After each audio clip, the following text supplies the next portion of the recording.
The first thing that you must do if you're planning to repair your credit, if you want to be successful, there are some fundamental things about credit disputing. And if you understand those fundamental things, you will have a much better success as you go through the process and as you learn. As you dispute and as you go on, you will get better and better. You will understand more as you go along. But one of the key things that you have to actually take care of, we're going to discuss in this video. Welcome back to Credit Nerdery, brought to you by Kyronic Financial, Kyronic Credit Products, that you get your do-it-yourself consumer law-based credit products. Kyronic Financial, where we work on your credit for you. Welcome back to Credit Nerdery. Alright, if you're gonna dispute, the first thing you do for yourself or for your clients, if you're in the credit repair space, is that you need to take care of this aspect of your credit report. When you do a dispute, there are certain things that the credit bureaus will do. There are certain responsibilities that the credit bureau have, and that is they must do an investigation, right? How they do the investigation, they must verify that the information that they have in your credit report is true. And in order to verify that the information is true, they have to corroborate information, and that corroboration will allow them to know that it is more probably than not that the account belongs to you. So what they will use your personal identifying information, because the FCRA hold the credit bureau at a high standard of accuracy. And in order to demonstrate that the information is accurate when there's a question of accuracy, they must employ reasonable procedures and conduct a reasonable investigation. And what some of that language entails, that word reasonable, is loaded. And what it entails that they must follow certain processes, or at least make a good faith effort in making sure that they do things that if it comes before the courts, if there's a dispute that pursues after that, they can show that we did X, we did Y, we did Z, and any reasonable person, if they did this, would have reached a conclusion that we reached, that the information belongs to this person, right? So that's one of the way that they would do a reasonable investigation, is following certain steps and procedure that a reasonable person or anyone that is trying to figure out if something is true would basically employ to do it. So one of the things that they do, there's also the big commotion, because the credit bureaus are notoriously known to be reckless. Pre-FCRA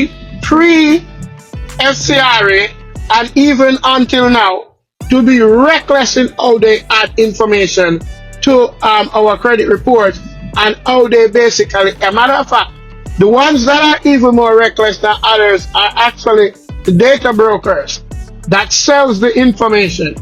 They are charged a lot of times with being much more reckless in how they disseminate information, because you have some credit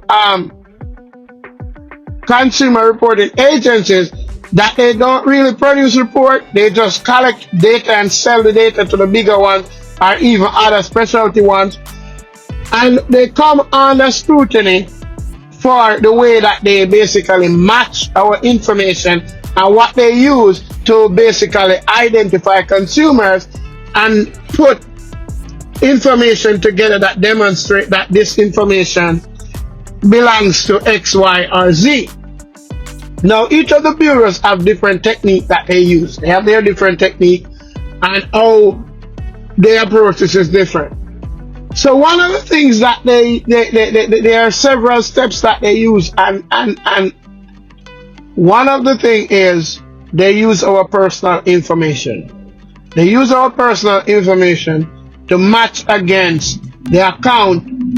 Sometimes they go to data banks and see if they can find a phone number that is linked to us, see if they find an address that is linked to us, see if they find a name that is linked to us that links to the address, and so on and so forth. So they have different ways how they do this. So it is very important that you minimize the amount of information personal information that the credit bureaus have on you.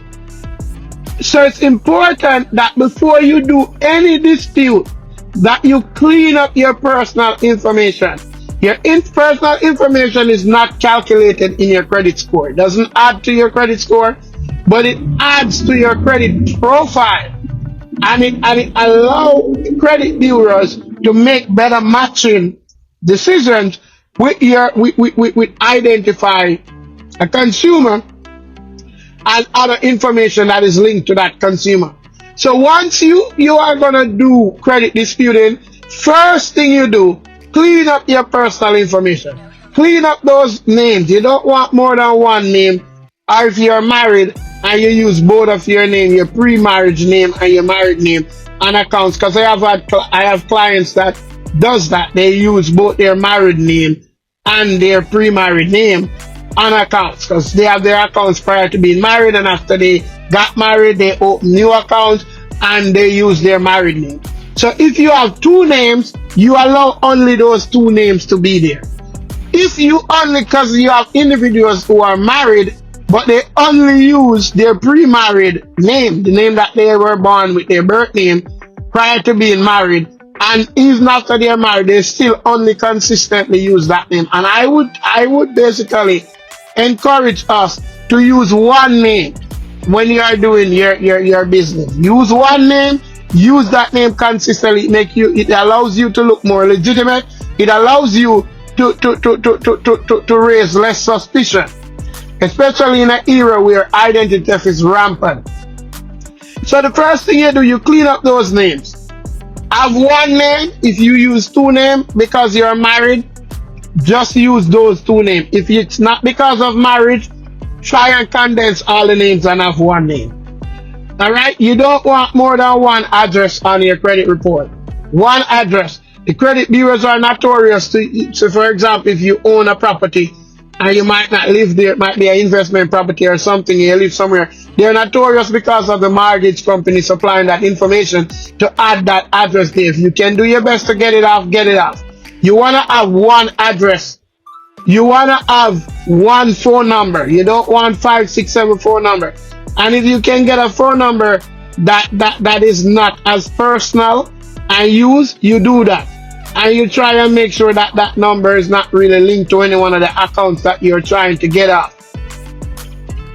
Right? If the employment information, you want to clean up that. I don't have employment information on my credit report. Credit bureaus don't need to know what I do for a living. They don't need to know that information. So you clean up all of those information. Once you clean up all of those information, especially old addresses, if the accounts that you're going to be disputing are tied to those, it's best if you get rid of those addresses before you actually start the dispute. You can do this online. You can go on the credit bureau website, and within a few you get it clean up. Submit it there so it moves much quicker. You can call into the credit bureau and do this. They're gonna say, oh, but it's tied to XYZ account. You tell them that I don't live there, I don't receive mail there. All that is in our credit report must be up to date, must not be obsolete. That is the law. That is the FCRA. Must not be obsolete. And obsolete aspect of the information doesn't just have to do with the statute of limitation, because that language is in the section that deal with statute of limitation, where it speaks about the information not being obsolete. But it also has to do with the current situation, because your credit report must be accurate, complete, verifiable. If you no longer live there, you don't have anything doing there. So you let the credit bureau know, no, I don't live at that address and I don't receive any mail at that address, and my credit report ought to be updated and relevant. The information must be relevant. Now, if you have accounts that are presently open and it has those old address on it, I would tell you to reach out. If you can't do it online yourself, because some of these accounts, you might be able to do it online yourself. You might be able to change the address online, log in and go in the portal and do it. If you're not able to do that, call the company Give them your current address, the one that you're gonna work with, and tell them to update that information with the credit bureau. Upon them doing that, you call them back or tell them to send you a notification when they do it. You call them back and check if they did. Once they did, you then go back to the bureau and dispute it and get it off. So that is what you need to do. That's the first thing you do if you're gonna work on your credit. Clean up your personal information section of your credit report and make it much more challenging and difficult for the credit bureaus to verify information and to use that whole information to verify accounts that you're gonna attack. If your information is tied to the account that you're gonna attack and it's on your credit report, it's much more harder to do it because they can use that information to match it to you and then say yes, it's yours, or yes, this is correct because see, this sort of information is there and it links it to you. All right, so that's what you need to do. That is the first thing that you do. Clean up your personal information, and it also adds to how you appear in the eyes of creditors. When creditors go on your credit, pull your credit report, and five, they're seeing 5 or 6 different address on your credit report. You look suspect. You look suspect, and you don't want that. So outside of just even the disputing aspect, there's an optics that basically your credit report looking singular brings to the table. It allows you to look legitimate. It allows you to look consistent. All right. So that's the first thing you do if you're trying to repair your credit, and if you are gonna be looking for credit, you want your profile to look proper. You don't want to have multiple socials. I have clients where I go in multiple socials, multiple names, multiple address, lot of address. You appear as a nomad. You're all over the place. You don't want that. You want to look stable. That is why when you're applying, if you notice, they like to ask you, how long have you lived at this address? Is this a place that you have lived for the last 2 years? Because that counts for something. It carries consistency and stability. All right, and you want your credit profile to look stable and consistent. Peace. We're out.